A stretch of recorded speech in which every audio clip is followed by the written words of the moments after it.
having Dr. Rahman Mohammad, sir, life coach and soft skills expert. Hi, sir. Hello అండి. And మీరు చెప్తా ఉన్నారు కదా, క్లారిటీ, ప్రతి పనిలో క్లారిటీ చాలా ఇంపార్టెంట్ అని. సో మనం చూసేసుకునే పాత్రలో కూడా ఆ వేలో కూడా క్లారిటీ ఉంటేనే కాన్ఫిడెన్స్ వస్తుందని మీరు చెప్పారు కదా. సో క్లారిటీతో పాటు అండ్ లైక్ టెక్నికల్ స్కిల్స్ బాగా వచ్చిన person, for example technical skills వచ్చు, ఆయన సాఫ్ట్ స్కిల్స్ బాగా వచ్చు. So life skills and like life skills ఎంతవరకు యూజ్ అవుతాయి? టెక్నికల్ స్కిల్స్ వచ్చిన పర్సన్ కానీ ఏ పర్సన్ కైనా లైఫ్ స్కిల్స్ ఏ విధంగా యూజ్ అవుతాయి? యా, సో క్లారిటీ ఎందుకు ఉండాలో క్లియర్గా ప్రీవియస్ సెగ్మెంట్లో చెప్పాను, రైట్? క్లారిటీతో పాటు కాన్ఫిడెన్స్ వస్తుంది. అండ్ మీరు ఇది నేను ఓకే, ఫర్ ఎగ్జాంపుల్ మీరు అడిగిన క్వశ్చన్కి మీరు డిసైడ్ అయిపోయారు, నాకున్న టెక్నికల్ స్కిల్స్కి నేను ఒక పైథాన్ ప్రోగ్రామర్గా, సాఫ్ట్వేర్ డెవలపర్గా కెరియర్ స్టార్ట్ అయిద్దాం. సో మీరు ఒక ఆర్గనైజేషన్కి వెళ్తారు, రైట్? మీ టెక్నికల్ స్కిల్స్ రోల్ ఓన్లీ 30-40% ఆ ఆర్గనైజేషన్లో ఉంటుంది. అంటే మీ పైథాన్ కోడింగ్ అనేది ప్రాజెక్ట్ డెవలప్మెంట్ స్టేజ్లో అండ్ డిప్లాయ్మెంట్ స్టేజ్లో ఉంటుంది. బట్ మీరు ఒక మల్టీనేషనల్ కంపెనీలో వేరియస్ బ్యాక్గ్రౌండ్ ఆఫ్ పీపుల్ తోటి, హై లెవెల్ ఆఫ్ హైరారికీ తోటి వర్క్ చేయాల్సి వస్తుంది. సో ఇక్కడ లాంగ్ రన్ సక్సెస్ అనేది, ఎంట్రీ అనేది మీకు technical skills, right? But long run success, be promotions, be recognition, ఏది ఒక 5 మెంబర్స్లో మీ టీమ్ లీడర్ చరణ్కే ఫోన్ చేయాలి, అరే ఈ ప్రాబ్లం వచ్చింది, ఆర్ ఈ ఆపర్చునిటీ ఉంది, ఈ ఆన్ సైట్ ఆపర్చునిటీ ఉంది, చరణ్కే ఇద్దాము అనే స్ట్రైకింగ్ ఫ్యాక్టర్ చరణ్కున్న life skills or soft skills వల్ల వస్తుంది. అంటే life skills or soft skills ఇప్పుడున్న present new age or digital ఏరాలో, ఇప్పుడున్న లైఫ్ స్టైల్లో మీరు అబ్జర్వ్ చేస్తే టాప్ 3 స్కిల్స్ నేను లైఫ్ స్కిల్స్లో ఫస్ట్ ఇచ్చేది ఇంటర్పర్సనల్ స్కిల్స్కి ఇస్తాను. ఇంటర్పర్సనల్ స్కిల్స్లోనే కమ్యూనికేషన్ స్కిల్స్ను, ఎవరెవరితో ఎలా మాట్లాడాలి, కొలీగ్స్తో ఎలా మాట్లాడాలి, హయ్యర్ హైరార్కీతో ఎలా మాట్లాడాలి, ఫారెన్ క్లయింట్స్తో ఎలా మాట్లాడాలి అనేది చాలా డిఫరెంట్. చాయిస్ ఆఫ్ వర్డ్స్ మారిపోతాయి. చాయిస్ ఆఫ్ వర్డ్స్ అనేవి ఎంత ఇంపార్టెంట్ అంటే, ట్రస్ట్ మీ, ఇప్పటికైనా చెప్తాను అందరికీ, లైఫ్లో కూడా యూజ్ అవుతుంది. ఒక వర్డ్ మీరు రిలీజ్ చేసే ముందు, ఒక మాట అనే ముందు ఎవరినైనా కూడా it's better to hold back twice, 2 సార్లు 3 సార్లు ఆలోచించి మీరు అప్పుడు అంటే బెటర్ అండి. Especially if it is a negative word, అతన్ని తిట్టాలనో, బ్లేమ్ చేయాలనో, లేకపోతే మీకున్న ఫ్రస్ట్రేషన్ని, యాంగర్ని తీయాలనుకుంటే బెటర్ మీరు ఆ చిన్న వర్డే అవ్వచ్చు 2 సార్లు ఆలోచించాలి. ఎందుకంటే words have lot of power and it can hurt you, it can break you, and it can create a never ending impact. నీకున్న రిలేషన్షిప్ అవతల వాళ్ళ మీద కంప్లీట్ డైనమిక్స్ చేంజ్ అయిపోతుంది. అండ్ ట్రస్ట్ మీ, తర్వాత మీరు మీ అపాలజీస్ ఆర్ మీ regret, it is not going to change that. So choice of words అనేది అంత important. You should be very very choice. So interpersonal స్కిల్స్లో కమ్యూనికేషన్ స్కిల్స్ సెగ్మెంట్ ఇది ఎలా ఉంటుంది అంటే, అవతల వాళ్ళ పర్సనాలిటీని కొంచెం స్టడీ చేయాలి. We should not try to get open everything. ఇప్పుడు నీకున్న జాక్ ట్రేడ్స్ మొత్తం ఫస్ట్ డేనే అవతల వాడికి చూపించావనుకో, నేను ఆడేసుకుంటాను, చాలా ఆడేసుకుంటాను, కార్పొరేట్ వరల్డ్లో చాలా ఆడేసుకుంటాను. సో హోల్డ్ బ్యాక్, స్టడీ చేసి ఎవరెవరికి ఏ కమ్యూనికేషన్ స్కిల్స్ ప్యాటర్న్ నేను సెట్ చేసుకుంటాను, 100% లైక్ తేడా ఉంటుంది. సెకండ్ ఇంటర్పర్సనల్ స్కిల్స్లో వచ్చేది ఏంటంటే ద చాయిస్ ఆఫ్ టైమింగ్. మీరు మీ కాలేజ్ లైఫ్లో హెచ్ఓడి ఫుల్ కోపంగా ఉండి వెళ్ళి మీరు ఈవెంట్కి పర్మిషన్ అడగండి. హెచ్ఓడి ఆల్రెడీ స్ట్రెస్లో ఉన్నారు, ప్రిన్సిపల్ మీటింగ్ అయిపోయింది, అప్పుడే పోయి మీరు నేను పేరోల్ చేసుకుంటాను సార్, లేకపోతే మాకు ఇదే వెన్యూ కావాలి సార్, అప్పుడు పోయి అడిగి చూడండి.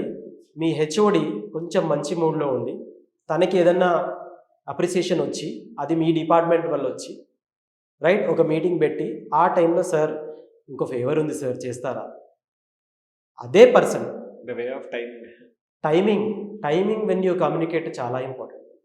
అది మీరు పేరెంట్స్ కూడా అప్లై చేయాలి, మీ బాసెస్ కూడా అప్లై చేయాలి. ప్రతి పర్సన్కి చిరాకు ఉంటుంది, ఎస్ యాంగర్ ఉంటుంది. అలా అని చెప్పి తన యాంగర్గా తన చిరాకు ఉన్నప్పుడు పోయి మీరు ఏదో అడిగేసి వాళ్ళని మీరు ట్యాబు చేయడం కాదు, ఏదో కన్వే చేయాలి, ఆ టైం చెప్పేయాలని కాకుండా మంచి టైం చూసుకొని పోవాలి. That is major segment. Second most important, ఇదైతే ప్రతి ఒక్కరు, emotional intelligence, high level of emotional intelligence ఉండాలి. ఎస్, ఎమోషన్స్ వేరు, ఇంటెలిజెన్స్ వేరు, makes them both emotional intelligence. రేస్ అవతల వాడు నేను డిగ్రేడ్ చేస్తున్నాడు, ఎందుకు చేస్తున్నాడో first purpose, thought behind. Right, చాలామంది ఏంటంటే కొంచెం ఒక మాట అనగానే అఫెండ్ అయిపోతారు. నన్ను ఇంత మాట అంటాడు, ఇక్కడ నేను వర్క్ చేయను ఇంకా, రైట్, నేను వెళ్ళిపోతాను. Okay, that is not. అక్కడ వేరే ప్లేస్లో ఇంకోటి ఉండొచ్చు. రైట్, వరల్డ్ అంతా ఆల్మోస్ట్ ఒక 36 సిమిలర్ పర్సనాలిటీస్ ఉంటాయంట, తెలుసా? The entire world comprises of 30 to 35 personality mixtures. So almost ఇక్కడ వీడు కాకపోతే ఇంకొకరు. ఎమోషనల్ ఇంటెలిజెన్స్ అనేది ఎమోషనల్గా అవుతావు, it is human to become emotional, but ఎమోషన్స్ని కొంచెం పక్కకు పెట్టి ఇంటెలిజెంట్గా అవతల వాడు నన్ను ఎందుకు అఫెండ్ చేస్తున్నాడు, జెలసీ వలన లేకపోతే ఇంకేదైనా రీజన్ ఉండొచ్చా, దాన్ని ఫస్ట్ అండర్స్టాండ్ చేసుకుంటే స్లోగా దాన్ని కంబ్యాట్ చేయొచ్చు. నెక్స్ట్ టైం నువ్వు దానికి రెమెడీతో వెళ్ళావనుకో అలర్ట్ అయిపోతాడు వాడు. ఓ, ఇతనికి నా పర్సనల్ ఒపీనియన్ తెలిసిపోతుంది, నేను చాలా సేఫ్గా ఉండాలి. బిగ్గెస్ట్ పవర్ ఏంటి హ్యూమన్కి? తనకున్న స్కిల్స్ తోటి అవతల వాడి ఒపీనియన్, ఏ ఉద్దేశంతో వాడు ఆ మాట అంటున్నాడు అది తెలుసుకోవాలి ఫస్ట్. తెలుసుకుంటే నెక్స్ట్ టైం నువ్వు దాని రెమెడీతో వెళ్తావు. అఫెండ్ అయిపోయి వచ్చి బ్రేక్ డౌన్ అయ్యి ఏడ్చుకుంటూ కాదు, అవతల వాళ్ళ నెక్స్ట్ స్టెప్ని ప్రిడిక్ట్ చేయాలి. అండ్ ఎందుకు అలా అంటున్నారు అది చాలా important. So this is called emotional intelligence. And third most important life skill, soft skills, మీరు ఏదైనా అనవచ్చు, దట్ ఈస్ వెరీ వెరీ ఇప్పుడున్న సిచ్యువేషన్లో అయితే ఏంటంటే the art of finding inner peace. అది మీ ది సోల్స్ నా సోల్స్ క్యాన్వస్లో కూడా నేను పోయమ్స్ రాశాను. ప్రతి పోయంలో almost and it has one luckily to thanks to the audience. దాని కింద ఒక ట్యాగ్ లైన్ ఉంది, దాని మీనింగ్ ఏంటి సార్? అసలు నాకు అర్థం కాలేదు. ది సోల్స్ క్యాన్వాస్ కింద ఒక ట్యాగ్ లైన్ ఉంది. అంటే ట్యాగ్ లైన్ కన్నా దాని పర్పస్ చెప్తాను. సోల్ ఉంది, క్యాన్వస్ ఉంది, అంటే soul canvas is nothing but multiple painting. So సోల్లో కూడా ఆల్ మిక్చర్ ఆఫ్ ఎమోషన్స్ ఉంటాయి, రైట్? సో ఇవన్నీ పక్కకు పెట్టి వాటికి టైమే ఇవ్వట్లేదు. అది ఏం చెప్పాలనుకుంటుంది నీకు, అది ఎలా గైడ్ చేయాలనుకుంటుంది నీకున్న ది బెస్ట్ గైడ్ నీ సోలే. దానికి నువ్వు టైం ఇవ్వకుండా ఎక్స్టర్నల్ నాయిస్, నీ ఇన్నర్ వాయిస్ని నువ్వు పక్కకు పెట్టి నువ్వు ఎక్స్టర్నల్ నాయిస్ని వినడంలో బిజీ అయిపోయి అది చూసి వాళ్ళు ఎక్కడికో వెళ్ళిపోతున్నారు, సొసైటీ ఎక్కడికో వెళ్ళిపోతుంది, పెద్ద పెద్ద కార్లలో తిరిగేస్తున్నారు, దానికి పారామీటర్ లేదండి. యూ జస్ట్ చరణ్, నీకు ఒక మెటాఫర్ చెప్తాను చరణ్. హైదరాబాద్లో ఒక బిజినెస్ సిగ్నల్ దగ్గర ఆగు. ఓకే, నువ్వు ఫుల్ జోష్లో ఉన్నావు, ఎందుకు? లేటెస్ట్ నీ డ్రీమ్ బైక్ కొనుక్కున్నావు, ల్యాక్స్లో పెట్టి కొనుక్కున్నావు, ఆర్ 2-3 lakhs అయింది పెట్టి కొనుక్కున్నావు. నేను నువ్వు టాప్ ఆఫ్ ద వరల్డ్లో ఉన్నావు సిగ్నల్లో. నీ పక్కకు ఒక 10 lakhs కార్ వచ్చి ఆగింది షోరూమ్ నుంచి. అప్పుడే అతని స్తోమతకు తగ్గట్టు, అతని క్యాపబిలిటీ తగ్గట్టు అతను కొనుక్కున్నాడు. He's feeling the top of the world. He's feeling నువ్వు లేవు తను, కానీ నువ్వు వేరే వాడిని తక్కువ చేసి చూస్తే కాదు. అప్పుడేమైంది, ఆ పక్కకు మర్సిడీస్ బెంజ్ వచ్చి అవుతుంది అదే సిగ్నల్లో. మర్సిడీస్ బెంజ్ మీరెందుకు పనికిరారా అని మిమ్మల్ని చూశాడు అనుకోండి, మెల్లగా ఒక సౌండ్ వచ్చింది, చూస్తే పైన చాపర్లో ఒకడు పోతున్నాడు సెలబ్రిటీ. దీనికి ఎండ్ ఉందా? దీనికి దెర్ ఇస్ నో పారామీటర్. ఎప్పుడైతే నువ్వు నీ ఇన్నర్ పీస్ని, నీ హ్యాపీనెస్ని, ఆర్ నీకున్న సక్సెస్ని మెటీరియలిస్టిక్ థింగ్స్తో మెజర్ చేయడం స్టార్ట్ చేస్తావు, it is a bloody game. ఒక ట్రాప్లో పడిపోతావు. డోంట్ మెజర్, అది చాలా డిఫరెంట్. ఓకే, అదే నేను నా సోల్స్ క్యాన్వాస్లో ఒక క్వశ్చన్ ఏంటంటే మిమ్మల్ని ఎప్పటి నుంచి అడుగుదాం అనుకుంటున్నాను. అండ్ లైక్ కంపేరింగ్ థింగ్స్, అంటే comparing with persons. For example నేను ఒక స్టూడెంట్ ఉన్నాను. ఫర్ ఎగ్జాంపుల్ నాకు ఈ సెమ్లో 9.2 వచ్చింది, నా బెస్ట్ ఫ్రెండ్ నుండి వాడికి 9.7 వచ్చింది. అంటే వాడితో కంపేర్ చేసుకున్నప్పుడు నేను కంపేర్ చేసుకుని వాడి చూసి బాధపడాలా? లైక్ కొంతమంది ఏంటంటే వాడితో కంపేర్ చేసుకుని అరే నాకు ఇంత తక్కువ వచ్చిందని బాధపడతారు. కొంతమంది ఎట్లా ఆలోచిస్తారంటే అరే నా ఫ్రెండ్ 9.7 వచ్చింది, నాకు 9.2 వచ్చింది, సో నేను మంచి కంబ్యాక్ ఇవ్వాలి. సో ఏ విధంగా స్టూడెంట్స్ తీసుకోవాలని మీరు అనుకుంటున్నారు? అదే నాకు అదే అర్థం కాదు. కంపేరింగ్ కరెక్టా కాదా అంటే 2 ways లో? అంటే కంపారిజన్ అనేది అన్అవాయిడబుల్, రైట్? కానీ టు వాట్ ఎక్స్టెంట్ అంటే ప్రతి దాంట్లో నువ్వు ఇప్పుడు 9.2, 9.5 అదొక డేటా. నీ పేపర్ ఒకరు కరెక్ట్ చేశారు, అతని పేపర్ ఇంకొకరు కరెక్ట్ చేశారు. కరెక్ట్ చేస్తున్నప్పుడు వాడి 3 వేరే, ఇతను వేరు. సబ్జెక్ట్ కంపేర్ చేయి కదా, సబ్జెక్ట్ కంపేర్ చేయి, ఇవన్నీ పక్కకు పెట్టు. సబ్జెక్ట్ నీకెంత ఉంది? నిన్ను తీసుకెళ్ళి ఒక ఫారెస్ట్లో వేసాను, ఒక 3 days సర్వైవ్ అవుతావా? సర్వైవ్ అవ్వడానికి ఏమేమి వెదర్ కండిషన్స్ తట్టుకోవాలి, రైట్? సో లైఫ్ స్కిల్స్ అనేవి అవి. Emotional intelligence will make you protected. It's like a bulletproof jacket. Emotional intelligence ఎప్పుడైతే నువ్వు పెంచుకుంటూ పోతావో, ఈ బయట ఉన్న టాక్సిసిటీకి, బయట నిన్ను ఇన్ఫీరియర్ ఫీల్ చేద్దామనే ఉద్దేశం ఉన్న వాళ్ళకి, రైట్, పొద్దున్న లేస్తే వచ్చే డీవియేషన్స్కి నువ్వు ఎప్పుడూ బెండ్ డౌన్ అవ్వవు. It's a bullet proof jacket అంతే. ఎన్ని బుల్లెట్స్ వస్తూ ఉంటాయి, రైట్, అన్నీ కవర్ చేసుకుంటూ నువ్వు నీ డెస్టినేషన్ వైపు వెళ్తూ ఉంటావు. And still you are happy at the end of the day. That is emotional intelligence. So life skills, soft skills చేసే మ్యాజిక్ అది. వాట్ ఎవర్ ప్రొఫెషన్, నువ్వు ఫోటోగ్రఫీకి వైపు వెళ్దాం అనుకుంటున్నావు, ఇంకొకరు ఐటీ ఫీల్డ్కి వెళ్దాం అనుకుంటున్నారు, ఇంకొకరు గవర్నమెంట్ జాబే వెళ్దాం అనుకుంటున్నారు. అల్టిమేట్గా అందరు జాబ్ చేయాల్సింది ఎవరితో? మనుషులతో. So to interact with people is biggest skill. To adjust with people is the biggest skill. To not get affected by every bloody opinion out there is the biggest skill. And still దాన్ని on the face చూపించకుండా, ఇప్పుడు ఒక పెద్ద fashion అయిపోయింది, I will be honest, నేను ఏమనిపిస్తే చెప్పేస్తా. ఇది ఒక పెద్ద జెన్జీలో ఒక లాంగ్వేజ్ చూస్తున్నాను నేను. I will be on the face అండి, ఐ విల్ బీ ఆనెస్ట్. అది I don't think that is a talent. That is not emotional intelligence. You don't need to be on the face with everyone. Maybe that comes as a స్టైల్గా అనిపించచ్చు, but the real talent is ఎవరి wave లెంత్కి తగ్గట్టు వాళ్ళతో ఉండడము, ఎవరికి అర్థమయ్యే లాంగ్వేజ్లో వాళ్ళతో మాట్లాడడము, రైట్. కొందరు చాలా సెన్సిటివ్ ఉండొచ్చు, అండ్ నీకున్న యాటిట్యూడ్ వాళ్ళు తీసుకోలేకపోవచ్చు, రైట్. అండ్ మేబీ నువ్వు మంచి ఇంటెన్షన్తో చెప్తున్నావు, అది చాలా హార్ష్గా కమ్ అక్రాస్ అయింది, నువ్వు ఫెయిల్యూర్ అయిపోయావు కదా. The day when you are able to communicate your message properly with what intention, నీకున్న ఉద్దేశం అతనికి రీచ్ అయిందా లేదా, అది పర్ఫెక్ట్ కమ్యూనికేషన్ అండి. నీకున్న ఎక్సలెంట్ వొకాబులరీ తోటో లేదా హార్ష్ టోన్ తోటో నీ స్వాగ్ తోటో చెప్పి అవతల వాడిని కాన్ఫిడెన్స్ మొత్తం దెబ్బతినేసి వాడిని హర్ట్ చేసి ఐయామ్ నువ్వు ఉంటే ఉండు లేకపోతే అంటే రేపటి రోజు ఆఫ్టర్ 5 years అదే హార్ష్ టోన్ నీకు ఎఫెక్ట్ అవ్వచ్చు. చాయిస్ ఆఫ్ వర్డ్స్, అందుకే చెప్పా కదా, choice of words are very very important. Definitely on the face ఉండడం కానీ దెర్ ఈజ్ ఎ ఫిల్టర్, అది ఉండాల్సిందే, 100% ఉండాల్సింది. ఎందుకంటే నువ్వు ఆలోచించు, నిన్ను అదే హిట్ బ్యాక్ తోటి ఎవరన్నా, అదే హార్ష్నెస్ తోటి నిన్ను ఎవరన్నా అంటే అప్పుడు నీకు సడన్గా మోరాలిటీ గుర్తుకొస్తుంది కాదు కదా. So soft skills, life skills ఏవి నేర్పిస్తాయి అంటే, ఏ ప్రొఫెషన్లో ఉన్నా కూడా టెక్నికల్ స్కిల్స్, ఐటీలో వాడు 10 ఏళ్ళైనా ఇంకేదో నేర్చుకుంటూనే ఉంటాడు, బట్ ఎందుకు లైక్ చూడండి వీళ్ళందరినీ, మార్క్ జుకర్బర్గ్ కానివ్వండి, ఇప్పుడు ఇదే జెన్జీని అడుగుతాను, వై అబ్దుల్ కలాం తెలుసు కదండి అందరికీ, the late science genius, he's the biggest orator. మీరు అబ్దుల్ కలాం స్పీచెస్ చూడండి, ఆయన ఎప్పుడు హై వొకాబులరీ వాడలేదు, రైట్. వింగ్స్ ఆఫ్ ఫైర్ ప్రతి ఒక్కరికి అర్థమయ్యేంత సింపుల్ లాంగ్వేజ్లో wings of fire most sold book. ఆయన ఎప్పుడు కూడా నా మెసేజ్ పర్ఫెక్ట్ రీచ్ అవ్వాలి అని చూసేవాళ్ళు, కానీ ఓ పెద్ద పెద్ద వొకాబులరీ వాడి లైక్ యాటిట్యూడ్ తోటో స్వాగ్ తోటో మాట్లాడదామని చూడలేదు, రైట్. సో అదే అట్రాక్షన్కి ఇమీడియట్ ఎఫెక్ట్ ఉంటుందండి, సింప్లిసిటీ. ఎస్, ఇన్స్పిరేషన్కి లాంగ్ టర్మ్ ఎఫెక్ట్ ఉంటుంది. మీకు ఇంకోటి చెప్తాను, motivation is the most overrated word. Motivation is really overrated. ఎందుకంటే మోటివేషన్ ఇన్స్టెంట్గా ఉంటుంది, మళ్ళీ బయటికి పోగానే బయట చెత్త ఉంటుంది, అంతా చాలా ఎక్స్టర్నల్ నాయిస్ ఉంటుంది.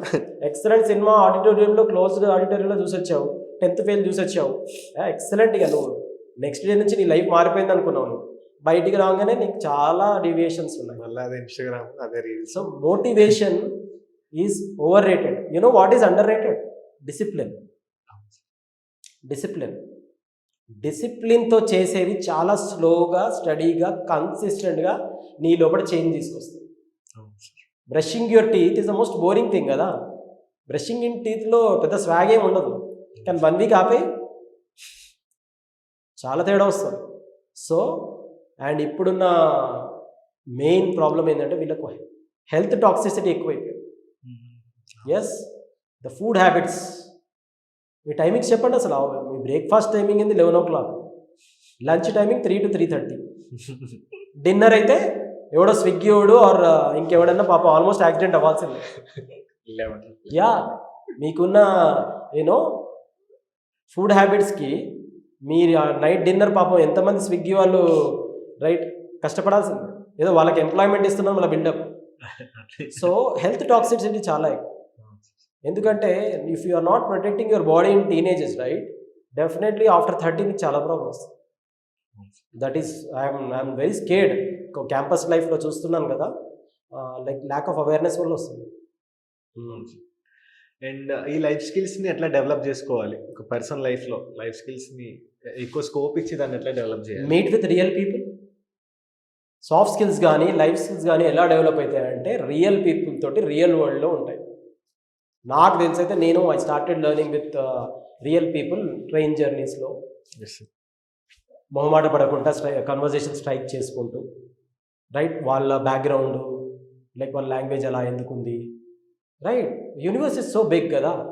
సో ఎప్పుడైతే నువ్వు మల్టిపుల్ అంటే జోన్ అవుట్ అవ్వకుండా ఆర్ రెస్ట్రిక్టెడ్ సర్కిల్ పెట్టుకోకుండా, అండ్ పెద్ద చిన్న, రైట్, ఊరోళ్ళు సిటీ వాళ్ళు, కల్చర్ తెలిసినోడు కల్చర్ లేనోడు, ఇలా ట్యాబు వేసుకోకుండా రియల్గా ఆల్ పీపుల్ తోటి ఛాన్స్ దొరికినప్పుడు మాట్లాడుకుంటూ ఇంటరాక్ట్ అవ్వుకుంటూ అబ్జర్వ్ చేసుకుంటూ, రైట్, 100% ఆటోమేటిక్గా అండ్ ఆనెస్ట్లీ ఒకడు వచ్చి నా దగ్గర నన్ను ఎంపవర్ చేయండి సార్ మంచి స్కిల్ తోటి మంచి థాట్ ప్రాసెస్ తోటి అండి చెప్పాడు. ఓకే నేను చేస్తాను, కానీ వాడు క్యాప్ ఇప్పాలి. అంటే మీరు ఒక ఎంటీ బాటిల్ తీసుకొచ్చారు, నన్ను బాటిల్ నింపమంటున్నారు, క్యాప్ ఇప్పను అంటున్నారు. నీకు కంటెంట్ పోర్ చేయాలంటే నువ్వు ఫస్ట్ క్యాప్ ఇప్పాలి. Whatever if I'm saying your mind is not accepting, then ఎలా? That is very very okay. So yes, so technical skills are very very important. It will definitely give you a great career and competition ni filter cheyadaniki 100 resumes lo 10 resumes lo meer raavadaniki compulsory technical skills chaala important, academic background chaala important, but long run success and reaching to higher positions meer andike any company CEO idi like CEO తీసుకోండి, maximum business background management background with combination of some technical skills ఉంటాయి, right. And perception మారాలి.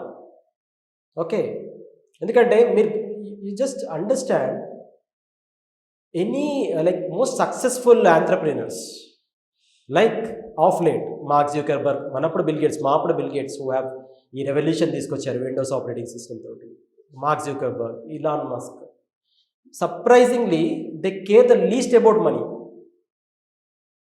ఎందుకు? Statistics చూడండి, వరల్డ్లో most philanthropy చేసేది వీళ్ళే, కొన్ని crores of rupees, right. దానికి దీనికి రాస్తూ ఉంటారు. ఎందుకు? వాళ్ళకి మనీ అంటే ఇలా పిచ్చా, వాళ్ళకి తెలియదా money value? But they feel, or one of the ఇంటర్వ్యూలో జుకర్బర్గ్ చెప్పాడు, they feel that or he feel that money is a source of energy, light energy, wind energy. Money కూడా ఒక సోర్స్ ఆఫ్ ఎనర్జీ. ఆ ఎనర్జీని invest చేస్తే multiply అవుతుంది తప్ప మన ఊర్లలో బస్తాలలో దాచుకొని లేదా వడ్డీకి ఇస్తూ ఉంటాం, రైట్. కరోనా వచ్చినప్పుడు ఏమైంది? ఆ నోట్లు మార్చుకోలేక చచ్చిపోయాను. మనీని దాచిపెడితే అది మల్టిప్లై అవ్వదండి. అంటే that is the perception of how great people think, and they also don't give too much value to that. It is a source of energy. వాళ్ళకి human beings, resources, employees, ideas, ఇవి వాళ్ళ actual value, currency. So currency ఎప్పుడైతే human రిసోర్సెస్లో, వాల్యూస్లో, థాట్స్లో కనిపిస్తుందో నువ్వు చాలా రిచ్ అయిపోయినట్టు. That is the most successful one of the trait. So మీరు ఎప్పుడైతే అన్నారో అండ్ లైక్ మనీ మన దగ్గర ఉంటే మల్టిప్లై అవ్వదు అండ్ లైక్ దాచిపెట్ అవుతుంది ఎప్పుడైనా దాన్ని ఇన్వెస్ట్ చేయాలన్నప్పుడు. అండ్ లైక్ చాలా మంది పెద్ద బిజినెస్ మ్యాన్స్ కూడా పెట్టి ఫెయిల్ అయిన టైమ్స్ చాలా ఉంటాయి. సో అట్లా మనం ఒక స్టెప్ వేసినప్పుడు, ఒక రిస్క్ తీసుకున్నప్పుడు ఫెయిల్ అయినప్పుడు ఆ అందులో ఉన్న నెగిటివిటీ నుండి, అందులో ఉన్న ఫెయిల్యూర్ నుండి ఎట్లా బయటకు రావు? నేను మనీ ఇన్వెస్ట్ చేయాలి అన్నప్పుడు నీకున్న క్యాల్కులేషన్స్ బట్టి, Mark Zuckerberg is in billions, right. So అలానే 70% డొనేట్ చేసిన 30% ఉంచుకున్నాడు సర్వైవల్ కోసం, నెక్స్ట్ నెక్స్ట్ వెంచర్ కోసం. అలాగే first of all risk with calculation. Any risk క్యాల్కులేషన్తో చేయాలి, రైట్. ఇప్పుడు ఆఫ్ లేట్ ఈ యాక్సిడెంట్స్ అన్ని సోషల్ యాక్సిడెంట్స్ అంటారు వీటిని. నువ్వు పోయి సడన్గా ఏదో ఐపీఎల్ బెట్టింగ్ చేస్తున్నావు. ఐపీఎల్ బెట్టింగ్ ఎలా చేస్తున్నావు? ఈజీ మనీ అనే ఒక ఇన్స్టింక్ట్తో. ఓకే, ఈజీ మనీ వస్తుందని చెప్పి ఎవరో చెప్పాడు, వాడి దగ్గర ఒక సక్సెస్ స్టోరీ ఉంది, అది నువ్వు పోయి పర్సనల్గా కూడా విట్నెస్ చేయలేదు. అరే వాడికి లాస్ట్ సీజన్లో 15 లక్షలు వచ్చినాయట, బండి కొనుక్కున్నాడు అంటే నువ్వు సడన్గా పోయి అరే బాగుందని చెప్పేసి నువ్వు ఫస్ట్ ఆఫ్ ఆల్ నీ దగ్గర ఉన్నాయా, అవి నీ హార్డ్ అండ్ మనీయా కావు, రైట్? నువ్వు రిస్క్ తీసుకున్నావు, ఏం చేసావు? అప్పు తీసుకున్నావు. ఎక్కడ తీసుకున్నావు? ఫ్రెండ్ దగ్గర, లేకపోతే ఒక లోన్ యాప్లో తీసుకున్నావు. లోన్ యాప్లో వాడు క్లియర్గా చెప్తున్నాడు, నువ్వు ఫెయిల్ అయితే నేను నీ ఇంటికి వచ్చేస్తా, నీ ప్రైవసీని బ్రీచ్ చేస్తాను. అది చదివే టైం కూడా లేదు నీకు, చేసేసావు. ఫస్ట్ యాక్సిడెంట్ అక్కడే అయిపోయింది. You are taken a risk without calculation. Second, అది బిజినెసా? అది నీ క్రియేటివ్ ఇన్పుటా? కాదు. అది నీ లైక్ నీకేమైనా ఇన్హెరిట్ టాలెంట్ ఉందా? నీకేమన్నా ఫ్యూచర్ చూసే పవర్ ఉందని ఎవరైనా చెప్పారా? ఏదో బేసిక్ క్రికెట్ కొన్ని కోట్లలో చూస్తారు, ప్రతి కోటి మందికి ఒక ఐడియా ఉంటుంది. మరి అలా అని చెప్పి అందరు బెట్టింగ్ వేస్తే ఎట్లా? సో ఫస్ట్ స్టెప్పే రాంగ్. సెకండ్, ఓడిపోయావు. అప్పుడు క్విట్ అవ్వాలి. At least sensible person will at least quit. తప్పుదారిలో పోతున్నావు అన్నప్పుడు క్విట్ అయినోడు చాలా గొప్పవాడు, కానీ అప్పుడు క్విట్ అవ్వరు. నెక్స్ట్ గెలిచి మళ్ళీ ఈ లోన్ని రీపే చేస్తా. It's a never ending loop. So అలానే బిజినెస్ పెడదామని ఇప్పుడు సడన్గా నేను ఒకరి కింద జాబ్ చేయడం ఏంటి, నేను బిజినెస్ పెడతాను. పెట్టండి, కాకపోతే క్యాల్కులేటెడ్ రిస్క్. ఫెయిల్ అయితే కూడా నువ్వు వేరే వాడికి బర్డెన్ అవ్వకుండా వాళ్ళు చూస్ చేసుకునే బిజినెస్ పర్ఫెక్ట్ పాత్ ఉందా లేదా And వాళ్ళు score. ఆప్టిమైజ్ చేసుకోవాలి. స్కేల్. మీకు ఒక ఎగ్జాంపుల్ చెప్తానండి. అవతార్ సినిమా ఎంత పెద్ద హిట్ అందరు తెలుసు. Avatar has created sensation box ఆఫీస్లో, రైట్? చాలా ఇయర్స్ వరకు దాని దర్యాప్తులో కూడా రాలేదు. మొన్న అవెంజర్స్ వచ్చే వరకు కూడా రాలేదు. అవతార్ ఐడియా డైరెక్టర్కి జురాసిక్ పార్క్ టైంలోనే ఉంది. జురాసిక్ పార్క్ నేను స్కూల్లో వచ్చినప్పుడు సినిమా 90sలో, కానీ ఐడియా అవతార్ది జురాసిక్ పార్క్ తీసుకున్నప్పుడే ఉంది ఆ డైరెక్టర్కి. కానీ దానికి సపోర్టింగ్ టెక్నాలజీ లేదని, దానికి సపోర్టింగ్ బడ్జెట్ లేదని, దాని స్కోప్ ఇప్పుడు లేదని ఆగి వెయిట్ చేసి అప్పుడు ఎక్స్క్యూట్ చేశారు. ఎప్పుడైతే దానికి ఆల్ రిసోర్సెస్ వచ్చాయో అప్పుడు మనీ పెట్టి అవతార్ తీశాడు. మీరు గూగుల్ చేయండి, అవతార్ పార్ట్ 8 వరకు టైటిల్స్ డిక్లేర్ అయి ఉన్నాయి ఆల్రెడీ, రిలీజ్ డేట్స్తో సహా. అంటే he weighted almost a decade just because అప్పుడు క్యాల్కులేటెడ్ రిస్క్ కాదు అది. సో అది విజన్. రిసోర్స్ లేదు, టెక్నాలజీ లేదు. లేకుంటే అందుకే కదా కొన్ని సినిమాలు గ్రాఫిక్స్ వల్ల ఫెయిల్ అయింది అంటారు, కొన్ని సినిమా బడ్జెట్ ఫెయిల్యూర్ అంటారు. అంటే ఏంటంటే నీకు డిజైర్ ఉండగానే సరిపోదు. నీ డిజైర్ వెనుక చాలామంది మళ్ళీ డిపెండెంట్ ఉంటారు, క్రియేటివ్ ఫీల్డ్లో ఎస్పెషల్లీ, ఎనీ ఫీల్డ్లో. నీ డిజైర్ కోసం మ్యాడ్ వేలో వెళ్ళిపోయి వేరే వాళ్ళని బంద్ కాదు. అందుకే he became the legendary director. That is what.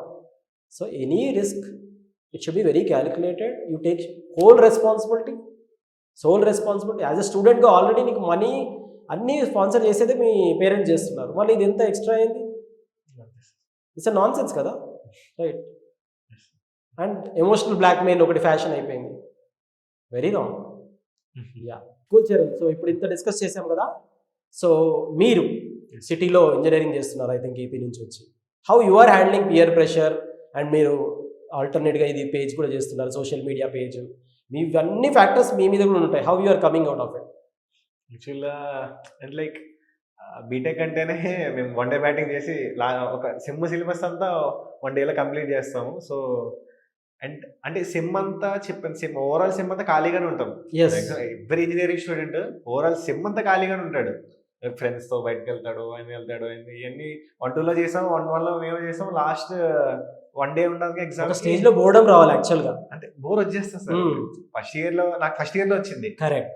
And second year లో నేను తెలుసుకున్నా, అంటే you are accepting that time ఉంటుంది, టైం లేనంత అయితే కాదు. మొత్తం టైం ఉంటుంది సార్, మొత్తం టైం ఉంటుంది. యాక్చువల్లీ చెప్పాలంటే ఇంటర్లో పడినంత కష్టం కూడా, ఇంటర్లో పడినంత కష్టం 10th క్లాస్లో పడినంత కష్టం బీటెక్ లో ఉండదు. అంటే అప్పుడు దాకా మనం స్టఫ్ అయ్యి ఉంటాం. అక్కడ ఒక రోజు సిలబస్ వచ్చేస్తుంది గట్టి కూర్చుంటే.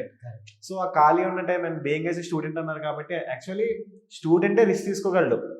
ఎందుకంటే వీఆర్ నాట్ ఇండిపెండెంట్. మన లైఫ్ లైక్ మన కాళ్ళ మీద మనం నిలబడి రీసోర్స్ అండ్ లైక్ నేను ఇట్లా నెల వచ్చిందంటే దీనికి రెంట్ కట్టాలి, లైక్ దీనికి ఈఎంఐ కట్టాలి, పనాంకి ఇంత ఇవ్వాలి, వంటానికి ఇంత ఇవ్వాలి. నాన్సెన్స్ లేదు మీకు, ఫ్రీ అండ్ పేరెంట్స్ మనకి ఇప్పుడు సపోర్ట్ చేస్తారు. పేరెంట్ మాకు పేరెంట్స్ స్పాన్సర్ చేస్తున్నారు, మాకు సపోర్ట్ ఉంది. సో ఏదైనా రిస్క్ తీసుకుని ఫెయిల్ అవ్వాలంటే ఇదే కరెక్ట్ టైం. ఈ exactly 4 years. Exactly for example నేను సెకండ్ ఇయర్ లో రిస్క్ తీసుకున్నాను, ఫెయిల్ అయినంటే థర్డ్ ఇయర్ లో ఇంకో ఐడియాతో వస్తాను. ఎస్ ఒకవేళ థర్డ్ ఇయర్ లో ఫెయిల్ అయినా అనుకో, ఫోర్త్ ఇయర్ లో ఇంకో ఐడియాతో వస్తాను. Great thought two times fail అయింది, థర్డ్ టైం పక్కా ఎట్లాగో పాస్ అవుతాను. ఎందుకంటే Excellent. న్యూటన్ లైక్ లైట్ కనిపెట్టిన ఆయన కూడా లైక్ 999 టైమ్స్ ఫెయిల్ అయ్యాడు. 1000 టైం ఆయన లైట్ అనుకున్నాడు. Right. సో లైక్ రిస్క్ తీసుకునేది ఇదే కరెక్ట్ టైం. సో ఇండిపెండెంట్ కాదు కాబట్టి సో తీసుకున్నాము, ఎట్లానో వన్ డే బ్యాటింగ్ చేసే పనే కాబట్టి పేజ్ స్టార్ట్ చేసాము. గుడ్ అనుకోకుండా స్టార్ట్ చేసిన పేజ్, బట్ అంత ఎక్సలెంట్. సో నీకున్న క్రియేటివ్ ఫ్రీడమ్ ని, నీకున్న ఫైనాన్షియల్ ఫ్రీడమ్ ని అర్థం చేసుకొని కన్సిస్టెన్సీ, అండ్ ఇది సబ్ కాన్షియస్ కన్సిస్టెన్సీ. అంతే నీకు ఆ క్రాఫ్ట్ మీద ప్యాషన్ ఉంది, అదే first investment. Passion is the biggest investment, మిగతాన్ని బై ప్రొడక్ట్స్. సార్ మీరు అన్నట్టే స్కిల్స్ వస్తాయి, బీటెక్ నుండి నాలెడ్జ్ వస్తుంది, స్కిల్ వస్తుంది. అండ్ ఇట్లా లైక్ మనుషుల్ని తెలుసుకోవడం, లైఫ్ స్కిల్స్ గురించి అంటే ఇట్లాంటి ఒక స్టెప్ వేస్తాను వస్తున్నాను అనుకుని. కంగ్రాట్స్ అమ్మా, keep going Charan. Thank you sir.